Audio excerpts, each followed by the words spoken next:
จากขนมพื้นบ้านในวันสำคัญสู่รสชาติที่ถูกส่งต่อจากรุ่นสู่รุ่นกระยาศาสตร์ขนมโบราณที่ไม่ได้มีแค่น้ำตาลแต่มีเรื่องราวของผู้คนอยู่ในนั้นทุกการกวนคือเวลาทุกคำที่ได้ชิมคือความทรงจำไปร่วมค้นหารสชาติของความทรงจำใน Amazing อาหารถิ่นไทยแลนด์กันค่ะมันก็หวานมันไงกรอบหวานมันเครื่องต้องหอมถั่วงากัดลงไปแล้วเนี่ยงามันจะหอมนี่คือความพิเศษของเรามันอร่อยทั้งหมดแต่ถั่วงาเนี่ยมันก็เป็นระดับหนึ่งแล้วนะแล้วก็พวกข้าวเม่าอะไรเงี้ยต้องให้ของดีอะวัตถุดิบต้องใหม่ทุกอย่างเนี่ยต้องทำเองมันถึงจะสม่ำเสมอกันอะไรอย่างเงี้ยแต่ละส่วนเนี่ยมันขาดกันไม่ได้ทุกอย่างต้องพิถีพิถันข้าวเม่าถั่วงาเนี่ยจะต้องคั่วให้กรอบถ้าคั่วไม่กรอบขนมมันก็จะไม่ค่อยอร่อยต้องพิถีพิถันทุกขั้นตอนพยาศาสตร์เนี่ยบางทีสูตรมันก็เหมือนกันนะแต่มันทำไม่เหมือนกันแล้วเนี่ยเดี๋ยวเนี่ยเด็กอะไม่ค่อยจะมีทำแหละหมดรุ่นนี้หาจะไม่ค่อยได้เลยนะชอบงาค่ะทำไมอ่ะมันเคี้ยวง่ายดี กินมาตั้งแต่เด็กๆแล้วแม่ทำครบรสนะน้องมันมีทั้งหวานทั้งมันแล้วก็กรอบแล้วมีธัญพืชครบเลยนะหวานมันกรอบหอมมันก็ไปทั่วประเทศนะคือไทยสารก็ส่งได้เดี๋ยวนี้นี่เขาส่งไปที่รบกันนะซื้อไปแจกพวกทหารเป็นพันแผ่นเหมือนกันมันเป็นของอยู่ได้นานเหมือนโปรตีนให้พลังงานธัญพืชเยอะมันก็คือโปรตีนกายศาสตร์แม่กินมาตลอด60ปีชิมตอนไหนอร่อยสุดตอนที่ออกจากกระทะใหม่ๆ ร้อนๆเลยใช่ไหมตอนนี้แหละเราร้อนออกจากกระทะเนี่ย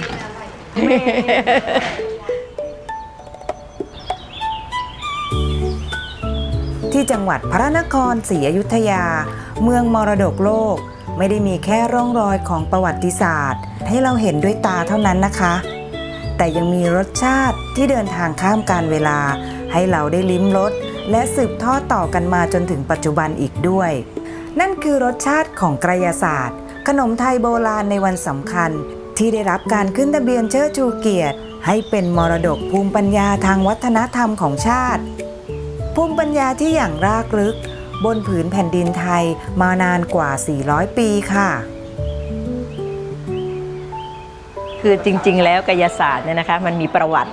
ขนมชนิดนี้มันจะอยู่ในหนังสือพระราชพิธี12เดือนของรัชกาลที่5เป็นพระราชพิธีเดือน10เนี่ยก็จะทำบุญศาสตร์นะชาวบ้านก็จะกวนกายศาสตร์เอาไปใส่บาตรที่วัดแต่เดี๋ยวนี้เขาไม่ค่อยกวนแล้วเขาซื้อเอาดีกว่าเพราะกวนแล้วมันลงทุนมากใช้เวลามากแล้วก็บางทีก็แข็งไปอ่อนไปเลยนะเขาก็ซื้อดีกว่ากระยาศาสตร์สูตรโบราณขนมไทยที่เต็มไปด้วยความพิถีพิถันจากภูมิปัญญาที่สืบทอดกันมาแม้ขั้นตอนเยอะใช้เวลานาน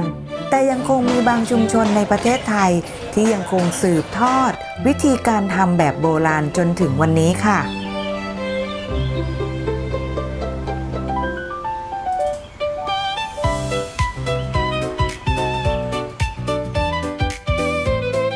คือทำแบบนี้มากี่ปีแล้วแม่คืออายุ13-14อะไรเนี่ย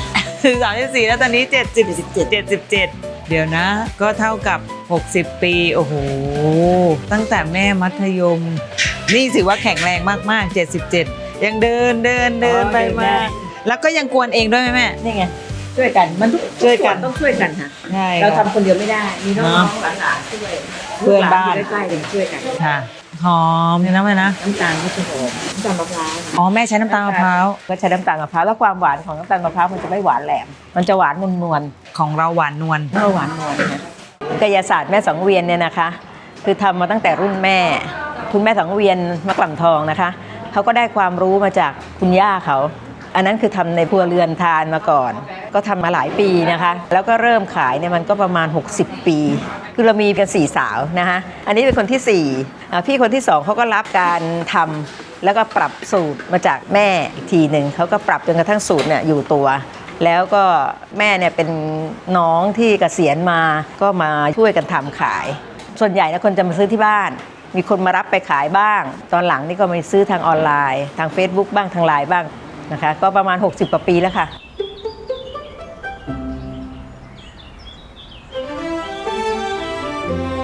ถึงแล้วค่ะกายศาสตร์มรดกไทยนะคะ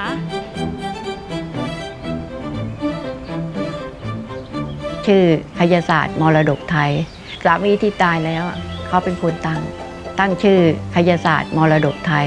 พ่อเป็นคนตั้งก็คิดว่าลูกคงจะแบบทำตามต่ออะไรเงี้ยจ้ะ ก็ดีใจที่เราสืบทอดประเพณีของเรา ให้คนอื่นได้ชิมอะไรเงี้ยค่ะ ก็คือทำกายศาสตร์กัน ทั้งครอบครัว แม่จ๋าแม่อายุเท่าไหร่แล้วจ๊ะ 79 เมื่อก่อนแม่ขายขนมหวาน ทำขนมขาย เยอะทำหลายอย่าง ขายโรงเรียนขาย เหนื่อยเหมือนกัน โรงสีโรงงานเหนื่อย แต่เนี่ยคยศาสตร์เนี่ยเรามาใช้คนแถวบ้านเราเนี่ยมาทำด้วย มันก็ได้ทำมากขึ้นสูตรเนี่ยมันอยู่เก่าแก่แล้วทำกันมาตั้งแต่คนแก่มาถึงฉัน รุ่นพ่อรุ่นแม่ปู่ย่าตายายตอนที่ทำอะนะคนไม่ค่อยมีซื้อกันเราได้ตะกวนกันทุกบ้านเลยแล้วก็แจกกันไปแจกกันมา แม่ก็ลองทำ ตอนนี้ก็ลองทำคนเข้ามาชิมเขาก็ขอซื้อพอขายได้ก็กวนกันตลอดมาก ายศาสตร์เนี่ยเขาบอกทำคนเดียวไม่ได้จริงไหมแม่ ใช่ แล้วขั้นตอนมันเยอะ ทำเป็น10 คนนะ แต่ว่าขนมอย่างอื่นที่แม่ทำแม่ทำคนเดียวได้ ได้2 คน ช่วยกันกับพ่อ อ๋อคุณพ่อก็ท ท ำก็คือเป็นบ้านขนมหวานเลยสิเนาะ ำจ้ะ กายศาสตร์อันเนี้ยนะคะทำคนเดียวไม่ได้ กระบวนการมันเยอะมันต้องคั่วถั่วคั่วงาซึ่งแต่ละคนเนี่ยก็ถนัดไม่เหมือนกัน อย่างคั่วถั่วกับข้าวเม่าเนี่ยก็จะมีน้องข้างหลังเขาถนัด แล้วคั่วงาก็จะมี2 คนถนัดทางนี้ก็ประเภทล้างงาแล้วก็คนน้ำตาลแต่ถึงเวลาเขาก็ต่างคนต่างทำหน้าที่ของตัวเอง แล้วก็ส่งงานกันต้องร่วมมือกัน เราทำคนเดียวอย่างแก่ๆอย่างนี้ทำไม่ได้ แค่โขลกงาก็ยกสากไม่ไหวแล้วตอนนี้มันต้องใช้แรงเยอะอะเมื่อก่อนก็โขลกกันเองแต่ตอนหลังก็ยกสากไม่ไหวเพราะมันหนัก เราอายุมากแล้วก็ให้เด็กๆช่วยกันแล้วเราก็ดูไปช่วยเข้าไปนี่คือความร่วมมือของการทำขนมอันเนี้ยนะคะ มันเป็นขนมตามเทศกาลนะถ้าตรงเทศกาลมันจะขายดีมันจะทำไม่ทัน เทศกาลก็กวนกันบางทีก็ตั้งแต่เช้ามืดเลยถึงมืดเลยอะวันหนึ่งสูงสุดเราทำ16 กระทะเนาะ 16 กระทะ 16 กระทะ ความพิเศษของเราอยู่ที่พิถีพิถันในการเลือกวัตถุดิบเอาวัตถุดิบที่อย่างดี แล้วเรายอมเสียที่จะทิ้งเยอะไอ้ที่ไหนไม่ดีเราทิ้งหมดอย่างถั่วเนี่ยข้างล่างนะถั่วเสียทั้งนั้นเลยดำหนีนิดๆหน่อยๆเนี่ยก็เอาออกค่ะต้องละเอียดเพราะต้องเช็ดให้สะอาดด้วย กลัวเองใช่ไหม อัน แม่ นี้คั่วเองค่ะ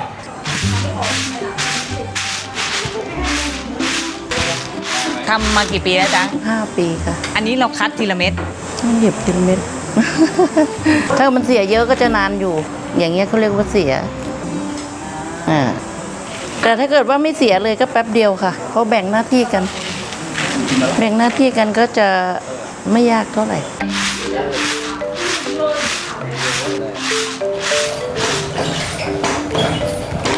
งาเราก็ใช้งาดำโขลกเราไม่ใช้งาขาวในท้องตลาด อันนี้คือความพิเศษ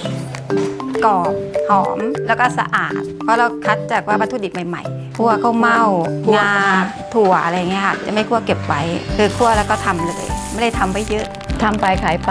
เราเหนื่อยเราซื้อสำเร็จมาทำนี้ได้ไหม ไม่เคยค่ะ ทุกอย่างเนี่ยต้องทำเองมันถึงจะสม่ำเสมอกันน่ะถ้าว่าถ้าทำแล้วเราไม่ลงมือเองเนี่ย นภา มันไม่ค่อยได้ดีหรอกแต่ถ้าเลือกของนี่เขาเลือกมาแล้วต้องเป็นคนเลือกอีกทีนึง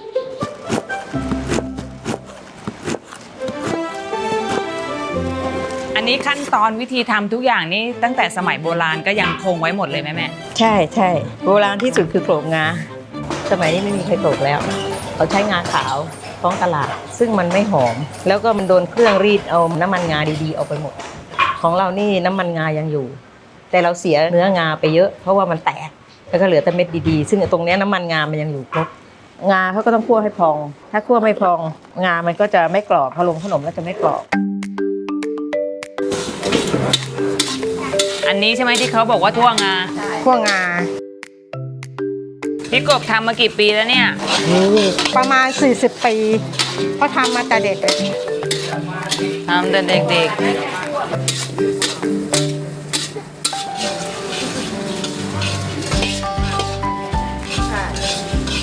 พี่กบว่าขั้นตอนไหน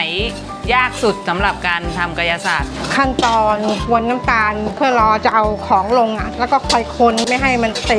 ติดแล้วมันจะไหม้ไฟแรงมันก็ไหม้คน เคี่ยวน้ำตาลให้เป็นยางมะตูม เขาบอกงวดไม่งวดต้องคนนี้เลยคอยดูน้ำ ประมาณ2 ชั่วโมง ต้องคนตลอดเวลาถ้าเกิดใกล้จะได้อย่างเงี้ยเป็นฟองขึ้นอย่างเงี้ยต้องลดความร้อนลง ถ้าไม่คนอ่ะ มันติดกระทะนะ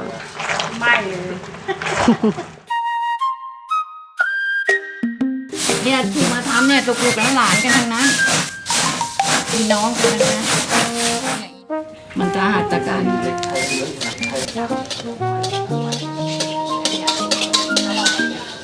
ทั่วข้าวเม่ามันจะกรอบ ดูให้เป็นยังไงพี่จุ๋ม ให้มันเหลือง ก็คือห้ามหยุดคนเลย ไม่ได้ เดี๋ยวไหม้ หยุดแล้วไหม้มือต้องไว ข้าวเมามันก็เป็นโบราณสมัยก่อนจะเกี่ยวข้าวมาแล้วก็มานวดแล้วก็คั่วทำข้าวเมากินกันเขาก็มาตำแล้วก็เอาไปพล่าไปอะไรอ่ะเราก็ต้องมาทำให้สะอาด แต่อย่างเงี้ยข้าวจ้างเนี่ยมันเยอะแต่กำไรมันน้อย แต่เราเอาไว้เพื่อชื่อเสียง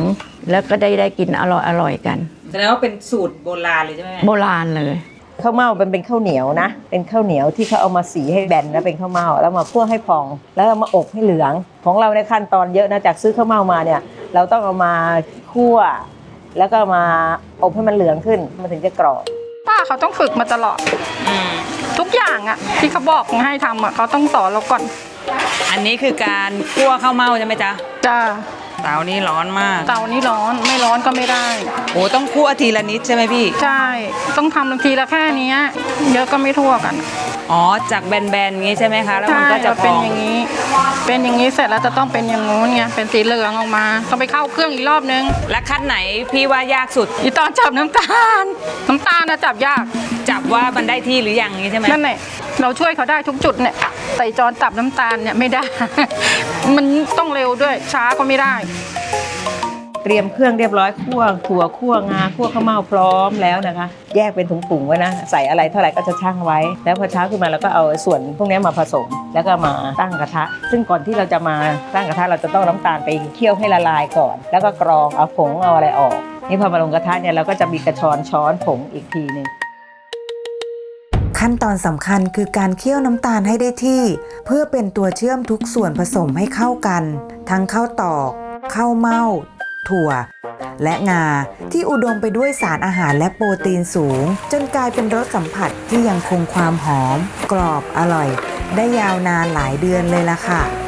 ก็คือตอนที่กวนน้ำตาลนี่มันใช้เวลาเยอะใช่ไหมแม่ ใช้เวลาประมาณ 40 นาที อันนี้คือน้ำตาลที่ใกล้จะได้แล้วเด็กเขาจะเรียกแล้ว เราจะคอยดูว่าน้ำตาลได้หรือยัง ใช้วิธีการดูสังเกตจากความข้นของน้ำตาลว่า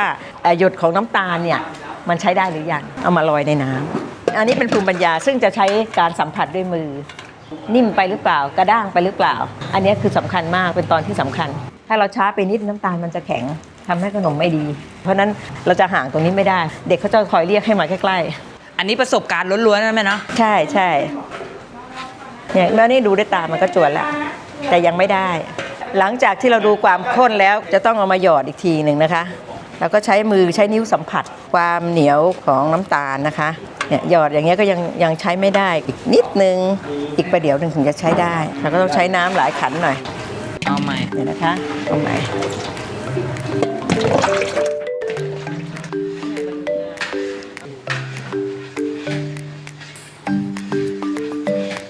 เราก็เอานิ้วเนี่ยสัมผัสกับน้ำตาลเนี่ยค่ะจะได้แล้วค่ะ อ๋อได้แล้ว อันนี้พอน้ำตาลได้แล้วนะคะ เราก็เอาเครื่องที่เราผสมกันไว้เนี่ยก็มีข้าวเม่าถั่วงาข้าวตอกนะคะ4 อย่างมาคลุกเข้ากับน้ำตาล การคลุกเนี่ยเราจะมาคลุกข้างนอกเตาเพราะว่าเตาเนี่ยมันร้อนมากเนี่ยยังร้อนอยู่เลยถ้าคลุกในนั้นเดี๋ยวไหม้เราผสมกันข้างนอกก่อนแล้วเราก็มาลงกระทะ ส่วนที่ตรงที่เครื่องลงเนี่ยจะใช้เวลาประมาณ 2-3 นาทีที่จะคลุกเคล้าต้องไวถ้าช้าแล้วขนมมันจะแข็งแล้วขึ้นอยู่กับอากาศนะถ้าอากาศหนาวตรงนี้ลงมาแป๊บเดียวแข็งเลย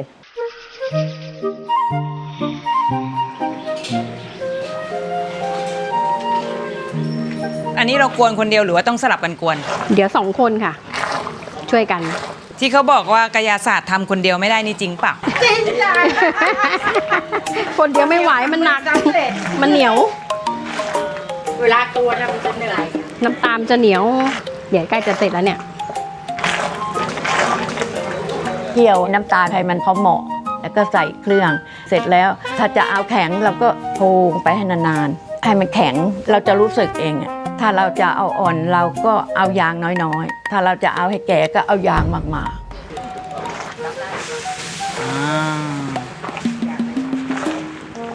แค่นี้ก็น่ากินแล้วเนาะ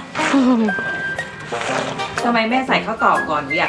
ข้าวตอกก่อนมันทำให้เหนียวข้าวตอกมันเป็นข้าวเหนียว เป็น ไง ข้าวเหนียว มันก็อยู่ในน้ำมันก็คนให้มันเหนียว ก็มาสมัยก่อนเขาไม่ใส่แบแซกันนะเขาก็เอาข้าวตอกนี่นะอาทิใส่ถั่วใส่งาที่หลังนะมันจะซับน้ำตาลได้ช้ามันจะเข้ากันได้ง่ายข้าวเม่าข้าวตอกถั่วงาแบะแซน้ำตาลกะทิ ๆน้ำอ้อย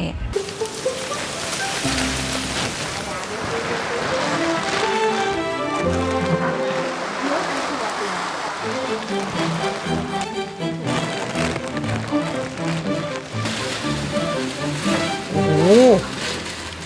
หนูรู้แล้วว่าคนเดียวไม่ได้ยังไงเนี่ย เห็นแค่นี้ก็หนักแล้วเนี่ย ถามแม่บุปผาดีกว่า แม่ตรงนี้อย่างน้อยๆต้องกี่คนเนี่ย อ๋อตรงเนี้ย3น้อยกว่านี้ได้ไหม ได้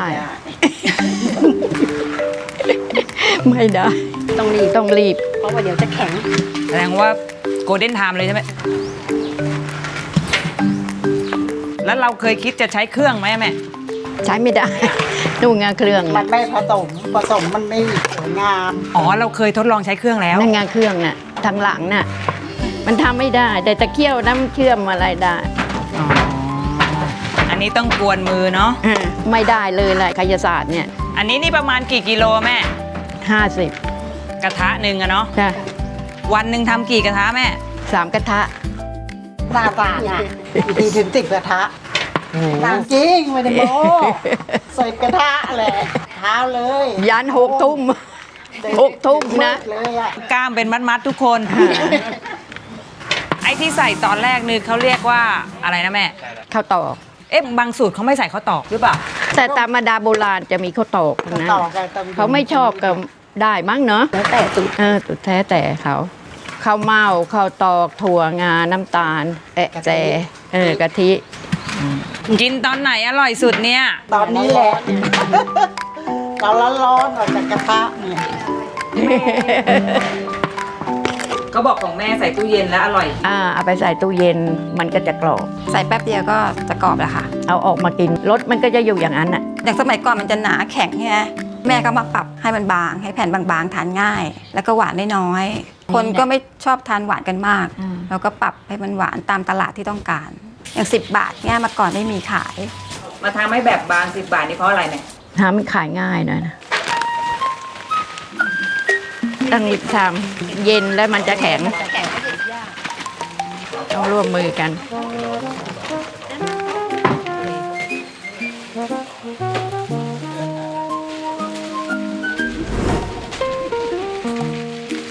โอ้ใช้ได้แล้ว ขนาดเชือไหลยังไม่เลิกเลยเนี่ย เอ้ยเอาจมูกเลย มีลูกขยันเนี่ยน่าจะมี2-3 คนพลเมืองจะได้มีเยอะๆคายศาสตร์เนี่ยถ้าเกิดจะทำให้เหนียวให้แข็งนะไปลาดใส่ถุงแล้วอย่าไปอัดให้แน่น อัดให้โปร่งแล้วมันจะกรอบ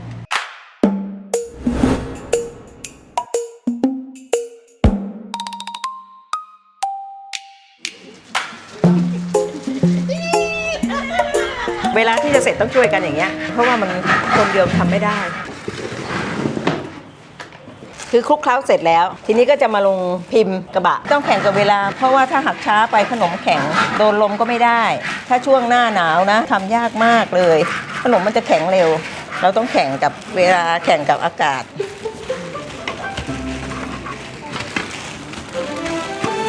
ทำไมต้องใช้ขวดอะแม่ มันเนียนไง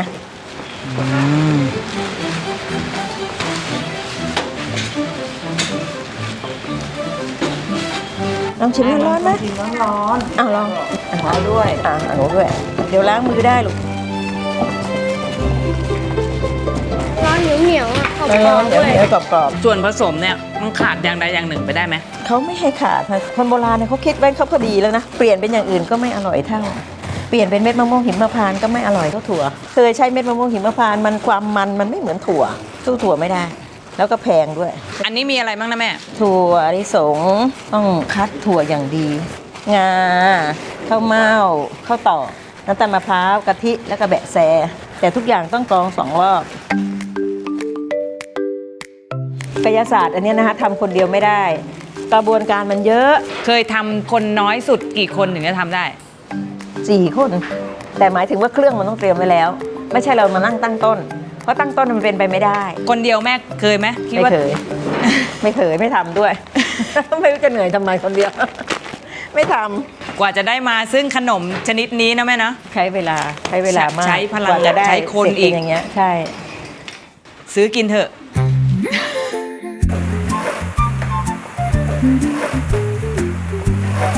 และนี่คืออีกหนึ่งภูมิปัญญาการถนอมอาหารของคนไทย หรือจะเรียกว่าโปรตีนบาร์ยุคโบราณก็ไม่ผิดเลยค่ะ อายศาสตร์มันเป็นขนมที่เก็บได้ เหลือเราก็ยังเก็บไว้พรุ่งนี้ปรืนนี้ได้ไอ้อย่างขนมอื่นมันต้องขายแล้วต้องให้หมด อันนี้อยู่ได้กี่เดือนของแม่ 3 เดือนได้ นั่น สาม แหละ เดือนยังก็ได้นานนะเป็นปียังได้ใส่ตู้เย็นเลยนะ เนี่ยข แต่นี่เรามีออยแต่ว่าเราตีไปแค่3 เดือน อืม ขนมเนี่ยนะคนโบราณเขาเอาไว้ทานนานๆเป็นปีก็มีบางคนก็ไปใส่ตู้เย็นทีนี้ใส่ตู้เย็นมันจะแข็งใช่ไหมพอโดนความเย็น ก็เอาออกไว้สักพักมันก็หาย มันก็จะมีสภาพเดิมเพราะขนมเราจะอยู่ในอากาศปกติ แต่จริงๆแล้วทานใหม่มันอร่อยกว่า แล้วอีกอย่างก็คือมันมีมะพร้าวเป็นส่วนผสมมันจะทำให้กลิ่นมะพร้าวมันออก ถ้าหากไว้นานอ่ะอยู่ได้นานเนี่ยเอาไปแช่เขาไปทานที่เมืองนอก ประจุกเอาไปทานที่ต่างประเทศแล้วให้เพื่อนทานแล้วเป็นไงเอาแม่ ทุกคนชอบหมดฝรั่งเลยฝรั่งชอบ ลูกเขยก็เป็นฝรั่งกินทีละกล่องอ่ะ หมดกล่องเพลินเคล็ดลับที่ทำให้อร่อยเหรอ ในความใหม่ความสะอาดของขนมเราเนี่ยก็เป็นตัวโฆษณาตัวเอง เราไม่ได้ไปโฆษณาอะไรที่ไหน แต่คนเขาจะบอกกันปากต่อปากว่าขนมเจ้านี้นะอร่อยสะอาดหลายคนบอกว่าแพง แต่พอมาเห็นเราทำแล้วเขาบอกให้เขาไปเถอะเพราะว่าเขาทำเหนื่อยยากเขาไม่ได้ทำง่ายๆเนาะเพราะเราต้องพิถีพิถันมากเราคัดเลือกวัตถุดิบมากมันเป็นต้นทุนทั้งนั้นนะแต่เรายอมที่จะเสีย อันนี้ก็เรียกว่าเป็นสูตรโบราณดั้งเดิมเลยไหมแม่อันนี้ ใช่ทำแบบโบราณก็พระที่นครสวรรค์วัดห้วยลำไยเขาก็หากายศาสตร์ที่อร่อย เพราะว่าเขาทำแล้วก็ไม่อร่อยโอ้พระก็อุตส่าห์มา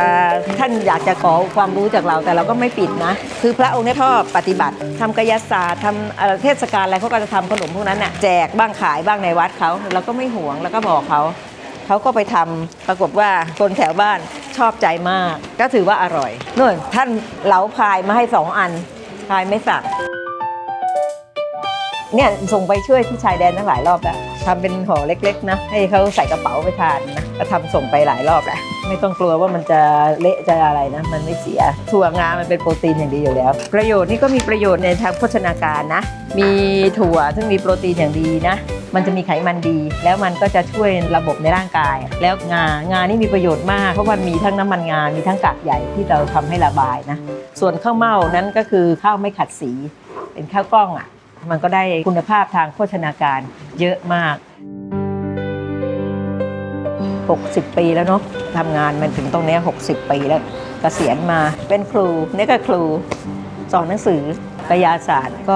ก็ทำขายกันมานิดๆหน่อยๆแต่มาขายมากช่วงที่แม่เกษียณมาเมื่อก่อนจะทำแค่ในฤดูโอ้โหทำแค่ในฤดูเนี่ยทำไม่ทันคนมาซื้อก็จะบ่นว่าโอ๊ยไปหาซื้อทองซะง่ายกว่ามาซื้อกายศาสตร์เจ้านี้ต้องบนหลวงพ่อว่าขอให้ได้เขาพูดเล่นๆแสดงว่ามีคิว มีคิวมากตอนนั้นทำไม่ทันมาทำช่วงไม่กี่วันไงพอมาช่วงหลังเราก็มาพยายามที่จะทำขายให้มันเรื่อยๆเนาะกลายเป็นว่าเราทำขายทั้งปีแต่ยอดช่วงนี้มันก็ไม่มากเท่าไหร่อย่างเมื่อวานก็ควรไป7 กระทะวันนี้ก็ลดเหลือแค่5 กระทะเพราะว่าเราไม่ควรขายทิ้งมากเราไม่ทิ้งมาก อันนี้น้อยแล้วใช่ไหมแม่ น้อยมากสุด16 กระทะตี 5เนี่ยลงกระทะแล้วเด็กก็มาตั้งแต่ตี 4 กว่าแล้วก็ไม่ได้หยุดเลยจนมืดก็ถึงได้กลับบ้านตอนหลังก็เลยไม่เอาต้องขอผลัดเขาขอไปอีกวันเถอะ ถามว่ามันเหนื่อยไหมมันไม่ได้เหนื่อยชนิดที่ว่าโอ้ไปแบกไปหามอะไรเนาะแต่บางทีมันก็ล้าเพราะว่าร่างกายเราเนาะร่างกายเราก็ไม่ใช่มันจะสมบูรณ์เนี่ยผ่าหลังกันมาแล้วทั้งนั้นเลย คนนี้ก็ผ่าคนนั้นก็ผ่าคนโน้นก็ผ่าแล้วยังเดินไม่ได้ คนนี้ใกล้จะผ่า ทั้งหัวเข่าทั้งหลังก็ใกล้จะผ่ากระดูกก็เคลื่อน2 ซี่แล้วก็คลดยังใจยังสู้ เชื่อไหมทำอะกว่าจะได้3 กระทะนี่โอ้โหเป็นวันๆเลยนะบางทีเมื่อยเนี่ยทุกวันเนี่ยต้องทายาทาอะไรกันเลย มันเหมือนเครียดเนี่ยเรื่องเครียดก็จากกายศาสตร์เนี่ยมันเป็น มันเครียดอะไรกับกายศาสตร์แม่เครียดอะไร มันจะอาจไหมนี่ แล้วถ้ามันไม่ได้อย่างเราทำเองอะทิ้งเนี่ยพวกเนี้ยจะต้องทิ้งเป็นกระสอบเลย แม่ไม่เลิกนะ ไม่เลิกหรอก วันหนึ่งถ้าเกิดไม่มีคนทำกายศาสตร์แล้วสูญพันธุ์ไปแล้วแม่จะรู้สึกไง ฉันก็คงตาย แสดงว่าแม่จะทำจนกว่าจะทำไม่ไหวว่างั้นเถ เอ อะ อนั่นแหละสิ้นลมหายใจเราก็เลิกกันไป ทำขายมันก็ดีหนึ่งเราได้ไม่อยู่เฉยๆถ้าอยู่เฉยๆเดี๋ยวเราอาจจะเป็นอัลไซเมอร์ไป เราก็ได้ทบทวนตลอดเวลา แล้วก็อีกอย่างหนึ่งมันก็มีรายได้ที่จะเลี้ยงพวกเรา แล้วสิ่งที่เราได้จากการขายกายศาสตร์นะเราได้มิตรภาพกับลูกค้านี่จะน่ารักมากขายกันมาตั้งนานมากแล้วลูกค้าหลายคนก็เสียชีวิตไปเยอะแล้วลูกเขาก็ยังมาซื้อนะซื้อทุกปีมีถั่วมีงาแล้วก็ให้เข้าไปเขาบอกเขาจะไปทำส้มตำแล้วก็ให้เข้าไป อันนี้คือมิตรภาพระหว่างเรากับลูกค้า แม่กายศาสตร์นี่ขึ้นเป็นมรดกทางวัฒนธรรมของไทยนี่แม่รู้สึกยังไง ก็ดีนะคะมันก็ต้องเป็นมรดกทางวัฒนธรรมนั่นแหละ เพราะว่ามันเป็นภูมิปัญญา มันก็ควรจะได้เป็นมรดกของรุ่นลูกรุ่นหลานต่อไป เป็นที่น่าภาคภูมิใจที่กระยาศาสตร์ ขนมโบราณจากสมัยอยุธยา ยังคงถูกสืบทอดรสชาติข้ามกาลเวลามาจนถึงทุกวันนี้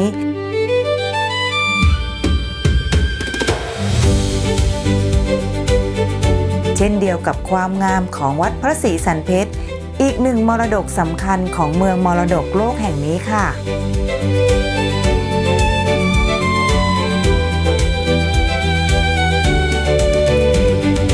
ได้กายศาสตร์มาถึงมีกินจนแก่จนเฒ่าเนาะ